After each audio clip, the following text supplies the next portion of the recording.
Hi friends, அஸ்ஸலாமு அலைக்கும். Welcome to Sumaiya's kitchen. Mutton நெஞ்செலும்பு சூப் எப்படி செய்கிறதுன்னு பார்க்கலாம். ப்ரெஷர் குக்கரில் 1/2 கிலோ மட்டன் சேர்த்துக்கோங்க. 2 பச்சை மிளகாய் சேர்த்துக்கணும்.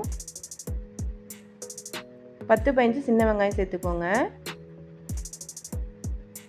1 தக்காளி, 1 டேபிள் ஸ்பூன் இஞ்சி பூண்டு பேஸ்ட்,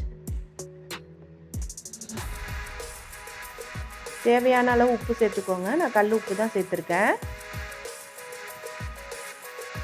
1/2 டீஸ்பூன் மஞ்சள் தூள், மிளகுத்தூள் 2 டேபிள் ஸ்பூன் சேர்த்துக்கோங்க.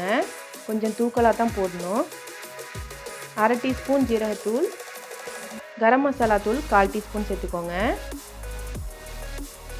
1 டீஸ்பூன் மல்லித்தூள் சேர்த்துக்கோங்க.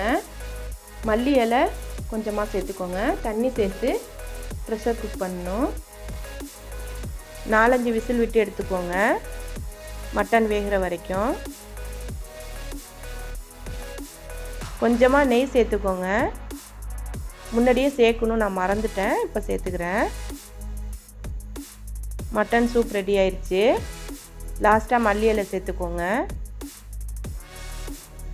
வின்டருக்கு இது மாதிரி செஞ்சு நல்லா சூடாக சாப்பிட்லாம், நல்லாயிருக்கும். இந்த வீடியோ பிடிச்சிருந்தா சுமையாஸ் கிச்சனை சப்ஸ்கிரைப் பண்ணிக்கோங்க, ஷேர் பண்ணிக்கோங்க, கமெண்ட் பண்ணிக்கோங்க. தேங்க்ஸ் ஃபார் வாட்சிங்.